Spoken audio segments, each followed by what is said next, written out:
Well, hi there guys, and welcome to another episode of On the Bank Angling. Today we'll be spring carp fishing, and we're back at the stunning Horseshoe Lake. We'll be trying to catch some of the beautiful carp that reside in the lake, and throughout the video we'll be showing you not only the spots that we target for them, but also the rigs and the bait that we'll be using to put them on the bank. So tune in to this action-packed video and see just how we finished up.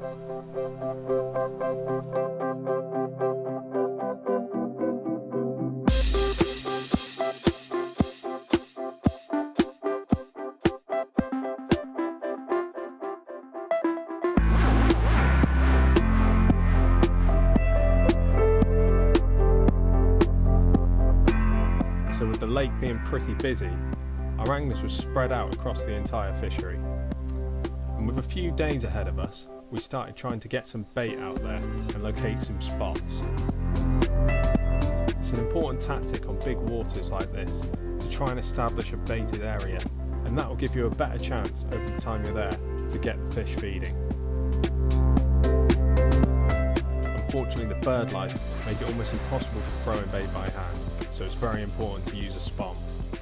A tactic that's worked very well pretty quickly for Aiden.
Not 20. You said he was 21. I'll stick with 20 then. I'll say £20 egg. Ooh.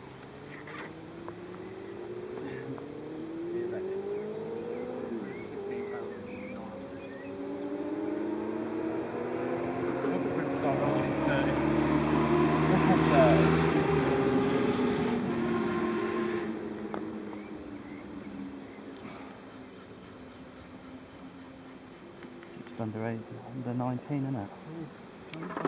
Let's just, He was shaking like a shitting dog there. 19. On the knot. Yeah. Yeah, 19 on the nose. I mean, Maybe you had some bigger fish on you thought. Right, maybe. I didn't weigh one.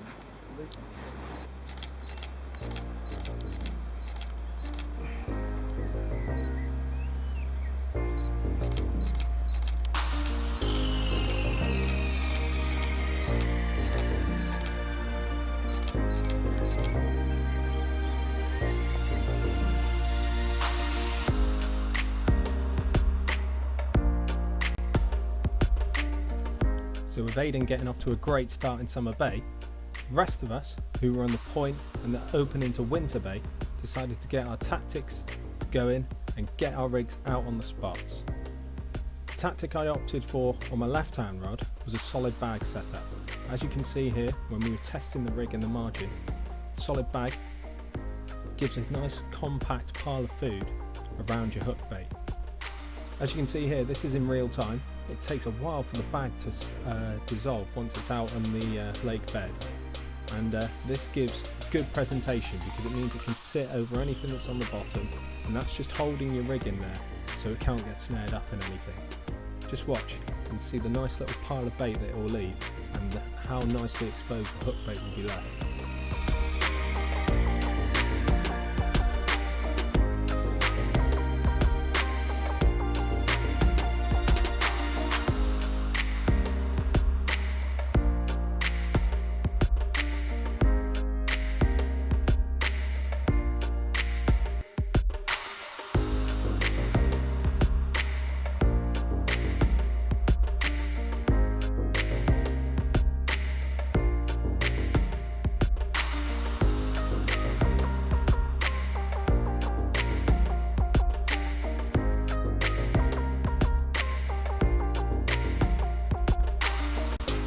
Now that's got to be good for a bite, surely.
Right, so this is the sort of standard spod mix we've all been using. Not too much different if you went round the lake, to be honest, and looked at everyone's spod mix. Loads of little bits of particles, some pellets, bits of maize, corn. Some people, I put quite a lot of boilie in mine, some people haven't put any in. So yeah, I mean, just lots of little bits. Keep the fish grubbing around for ages out there, that's the main thing. Not a tench, a lot of small fish in here. And yeah, there you go. Standard spod mix. Get them grubbing on that. Sweet. So with plenty of bait out in the swim and rig sat over the top, it was time to wait for the bites to come. Around 1 o'clock in the morning on the first night, I was rudely woken up by this 8-pound 2-ounce tench, an absolutely cracking fish and a good start to the session for me. Hopefully I was going to get some more bites, but the second day came without any action at all for anyone, so it was time to get more bait out. This proved a good tactic as Dad caught his first carp of over 20 pounds, a real stunning horseshoe character, and then the following morning all hell broke loose. Right, so it's the last morning.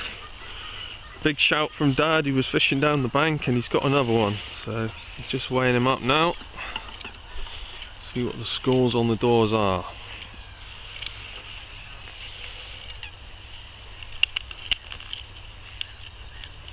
Ooh. 24, 25 is that? Yeah, just under 25, right?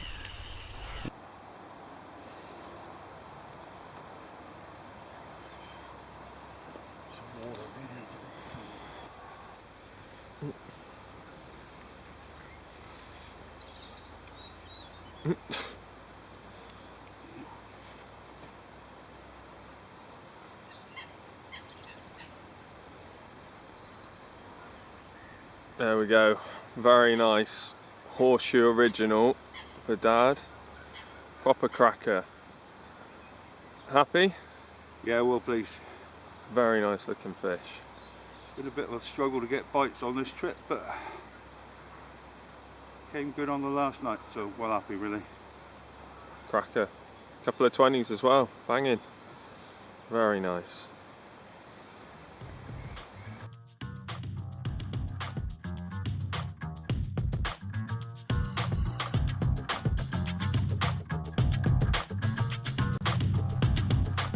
Dad's cracking horseshoe original here was caught on the hinge stiff rig, so brilliantly for presenting over slightly choddier bottoms.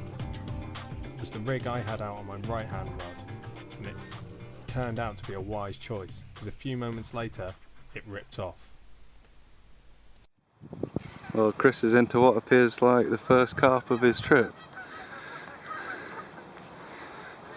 It's taken a bit of a while, but rattled off on the final morning.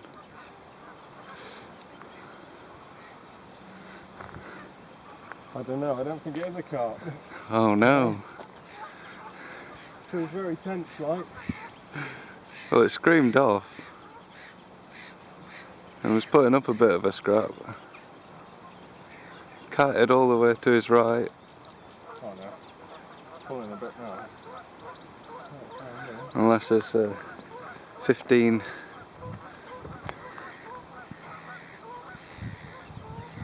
This is on a hinge stiff rig as well.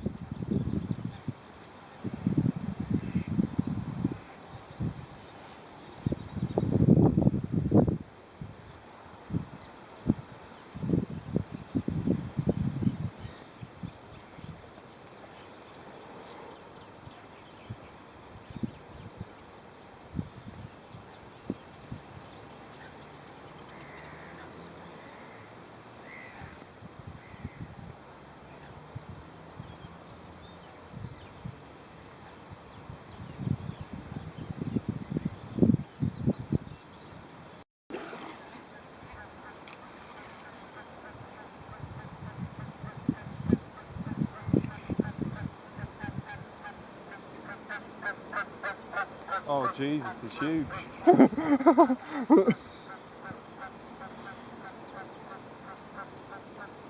Oh my God, it's enormous. I'm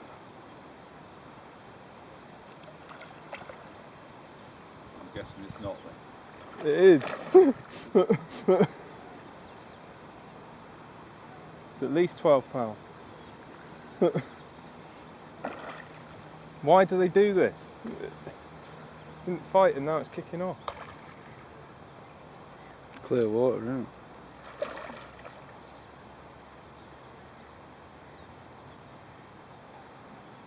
Not a bad fish, that.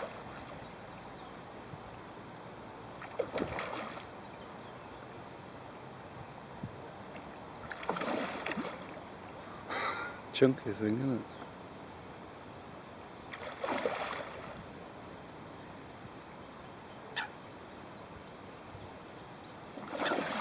Time to give up, you. It's a lump, that. Fucking come on. Give up.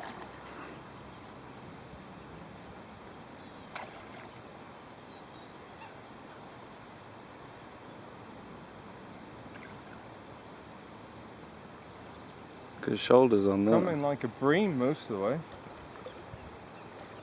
Here we go. Just a chance. Get in that net! Come on! Oh my God, it's huge. Look at it! Oh, that might be a bait! Oh, shit! Look at the size of it! Ah, shit! Get on. Oh my days! Nah, 26. It just looks huge though. Some shoulders on it. Still. Never mind. Doesn't matter. £5 off with my guesses. I think I got a bit overexcited there. You usually are about £5 off, to be fair. Right, morning everyone. The final morning, and some of us brave souls have stuck it out through all the hard weather, freezing cold conditions, hail, sleet, everything pretty much. Typical spring weather. And Dad's been rewarded this morning, and this one's paid me a visit this morning, so I've been rewarded as well. So hopefully, if John's rod screams off, that's all three of us. But they're definitely on the munch this morning. £25, stocky, so even the new ones are putting on a lot of weight. Beast on a hinge stiff rig, so yeah.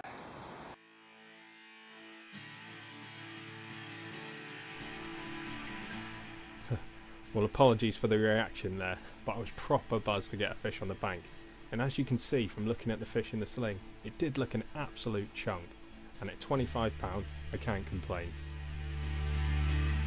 It'd been a hard session, and I was buzzed to get a fish.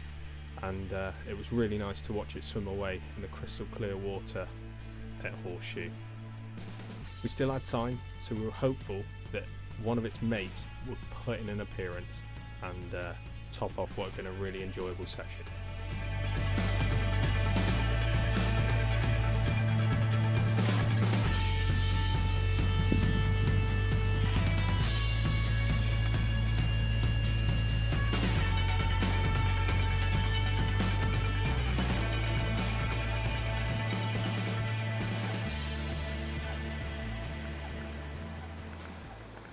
Right guys, so I thought I'd show you the swim.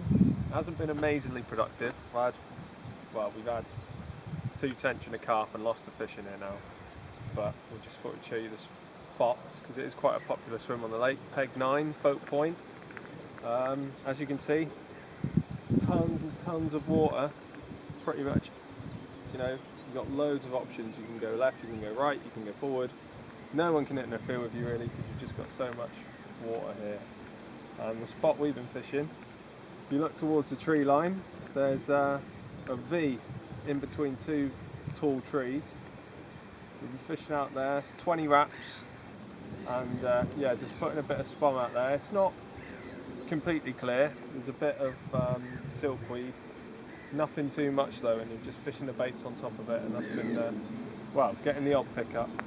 And out of the amount of fish we've seen here, we haven't hardly seen any show, so that's quite good. And just the other spot, if people look for it, we did have a lead about to try and find the bar that's supposed to be here out to the left, and you can find it. I don't think it's as big as what they're saying it used to be, but you can find it. Really smooth gravel out there. If you just point towards the end of the lake from the middle of the swim, you'll find it. There we go. That's boat point. Right then, so now Dad's going to explain the rig that he used to catch those 2 lovely Horseshoe 20s. He's fishing over a bit of like silkweed and bottomweed, so it's important that he uses the right rig, and this one obviously is working, so I'll let him explain it for you. Yeah, I'm not on completely clear spots. It's a bit shoddy out there, a lot of silkweed. So we're just trying to present the bait nicely for the carp really. This is really just a basic hinge stiff rig. Little 12mm krill pop-up. I like to overshot them a little bit. Actually, you could fine tune that a bit more, but I like them a little bit overshotted. You see with these loops, I'm a bit paranoid about loops, so it's a double overhand loop knot, which I then will give a quick dab of super glue and also a quick bit of shrink tube over the top, so it makes it all nice, neat and secure. And I'm fishing that off a quarter cog lead system, just so that the fish gets the full weight of the lead on the pickup, and 9 times out of 10 that results in a sort of melting take. They do take off when you hook them on the setup. And the only other thing that I was doing was to hook on a little PVA mesh bag with about 3 nuggets of foam in, just to Keep it popped up on the cast. just to keep the hole up for a little while, and Then it will just... when the PVA dissolves, it will just float nicely down on top of whatever. That's not a bad idea actually. Because we were finding if you put the nugget straight onto the hook, it can take absolutely ages for them nuggets to dissolve. So actually putting it in a PVA bag like Dad suggested is a good idea, a good compromise. So, and what's the bait you've got on there? That's just a 12mm krill. Nice one. Little tiny one to fish over your spod mix. Yep. Get in. Unfortunately, myself and Dad had to pack up and go home. John, however, decided to hang around and fish the final day to see if he could hit the evening feeding spell. He made a tactical decision as well, that he would move into Dad's swim, which had been the more productive swim throughout the trip. He had also seen more fish showing here. This turned out to be a brilliant choice as he caught this cracking 20-pound linear, an absolute stunning horseshoe fish. So we'd all managed to get a fish on the bank. It had been a difficult trip, but well worth the effort.